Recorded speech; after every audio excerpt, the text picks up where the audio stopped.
शासनाकडनं ते मॅट मिळते आणि हे आता मॅट वरती आपल्याला खेळ घ्यायचा आहे. आता मॅट आपण सध्या तात्पुरतं मैदान तयार केलं आहे. आपलं सर्व सरांचं मी याबद्दल अभिनंदन करतो की आपण कबड्डीची सुरुवात केली आहे. खर तर रोकडा सावरगावला झालेली कबड्डी आता त्याचं लोन टाकळगावून आता प्रचंडापर्यंत आलेलं आहे. आमच्या सर्वांचा आमचं जे मंडळ आहे जय हिंद क्रीडा मंडळ, आमचे सावरगावचे खेळाडू आहेत, आजीबाजी खेळाडू आहेत, अंधेरचे पण आमचे सहभागी आहेत. आमच्या सर्वांचा एक उद्देश आहे की तालुक्यामध्ये कबड्डीचं वातावरण झालं पाहिजे. खेळाबरोबरच अभ्यासाबरोबर खेळ वाढला पाहिजे. खेळ केल्यानंतर अभ्यास होत नाही हा गैरसमज आहे सर. तुमच्या माहितीसाठी सांगतो मी आत्ता परवाच एक आमच्या रेणापूरचा एक खेळाडू आहे, त्याचं नाव मला वाटतंय आळंदकर, हा राष्ट्रीय खेळाडू आहे आणि खेळाला आता 5% आरक्षण असल्यामुळं त्यानं एमबीबीएस डॉक्टर झाले आणि त्याला 5% आरक्षणमुळे त्याला एमबीबीएस लागायला सुद्धा सोपं गेलेलं आहे. खेळामुळे नुकसान नाही. खेळाचं आता प्रत्येक क्षेत्रामध्ये तुम्ही कुठलाही खेळ खेळा. आता कबड्डी का खेळ खेळा आम्ही का म्हणतो ते नंतर सांगेल तुम्हाला. तुम्ही खेळ खेळात, तुम्ही राष्ट्रीय पातळीवर खेळात, तुम्ही महाराष्ट्र शासनाच्या कुठल्याही सेवेमध्ये तुम्हाला 5% आरक्षण आहे. तुम्ही ग्रामसेवक व्हा, तलाठी व्हा, शिक्षक व्हा, कंडक्टर व्हा, डॉक्टर व्हा, इंजिनियर व्हा, ज्या काही शासनाच्या परीक्षा आहेत त्या शासनाचे जे नोकरी आहेत त्याच्यामध्ये 5% आरक्षण लागू केलेलं आहे. त्याच्यामुळे तुम्ही खेळ हा वाईट नाही आणि जे खेळाडू आहेत ते 5% लवकर लागून जातात. आता कबड्डी का खेळायचं किंवा आपलं मैदानी खेळ का खेळायचं? आपल्याकडं कबड्डीला कमी साहित्य लागते मित्रांनो. कबड्डीला काय लागतंय, क्रिकेटला काय लागतंय तुम्हाला तुमच्या गावातल्या बऱ्याच खेळाडूंना माहित असेल, मुलींना पण माहित आहे. क्रिकेट खेळण्यासाठी काय काय लागतं सांगा. हा कोणी सांगा, एक जण कोण सांगू शकतंय? एक मुलीला सांगायचं. कोण सांगू शकते? कुणाची धट्ट मुलगी कोण नाही बोलणारी? तू सांग बेटा. आता मी त्याला हे दिले, तुला प्राइज दिलं ना, तू सत्कार केला. हा, क्रिकेट साठी काय काय लागते? ठीक आहे, बॅट बॉल, आणखी खूप मोठं मैदान लागते, बरोबर आहे ना.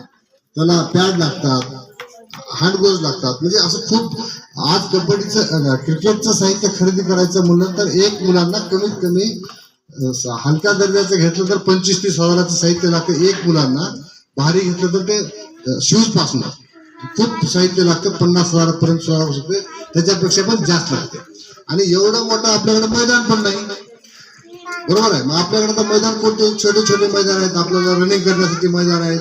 आता सगळ्यात मोठं तुम्हाला लाल मातीचं सरांनी मैदान चांगलं तयार करून दिलंय, ते लाल मातीचं मैदान आहे. आपल्याला काय लागत नाही कबड्डीसाठी, एक चड्डी, एक बनेल आणि एक मैदान. 2 रेषा, पांढऱ्या रेषा मारत होतं, काटकूर ठेवून रेषा मारली तरी कबड्डीचं मैदान चालू होते. तिकडून 7 मुलं, तिकडून 7 मुलं, नाही तरी 2 मुलं जरी असले तरी कबड्डी खेळू शकतात.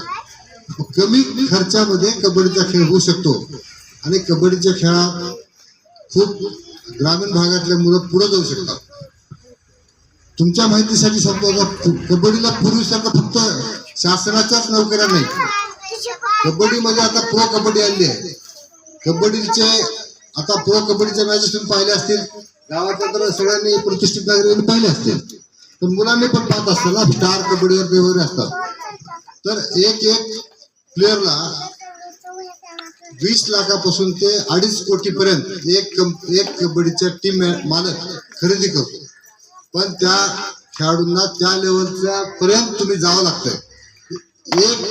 20 लाख ते 2.5 कोटीपर्यंत. आता एक कबड्डीच्या खेळाडूचं, जसं क्रिकेटचा IPL चालू आहे ना, तसं कबड्डीचं पण प्रो कबड्डी चालू आहे. तर त्या एका खेळाडूला इतके तुम्हाला पैसे मिळू शकतात. तर तुम्हाला त्या लेवलचा खेळाडू होणं महत्वाचं आहे. आणि त्या लेवलचे खेळाडू होण्यासाठी आता जे सरांनी हा या ठिकाणी कार्यक्रम सुरू केलेला आहे, हा खूप चांगला कार्यक्रम आहे. मी अपेक्षा करतो सर, आपलं सर्वांकडनं पण अपेक्षा करतो, आपला स्टाफ चांगला इथला, की ग्रामीण भागातले मुलं मुली ह्या प्रचंड गावचा एक जरी खेळाडू त्या लेवलला गेला तर खूप मोठा इतिहास. आता रामेश्वर साहेबांनी सांगितलं की तुमच्या गावचं पण नाव होईल, तुमचं स्वतःचं पण होईल, तुमच्या आई वडिलांचं पण होईल. बाकी सगळ्या खेळामध्येच आहे, पण हा खेळ थोडासा सोपं जातो. याच्यासाठी कबड्डी खेळ हा महत्वाचा आहे, खेळलं पाहिजे. सरांनी आता खेळाबद्दल झालं, आता सर्वांना काही उद्घाटन पडलेलं आहे, वेळ खूप झालेला आहे आणि मी सर्व आपला मुख्याध्यापक रोकडे सर आणि सर्व शिक्षकांचं मी अभिनंदन करतो की आपण या ठिकाणी, आता कांबळे सरांनी सांगितलं की नाविन्यपूर्ण कसे कसे कार्यक्रम या ठिकाणी आहेत, घेत आहेत. तर आपलं सर्वांचं सर या कार्यक्रम घेण्याबद्दल अभिनंदन करतो.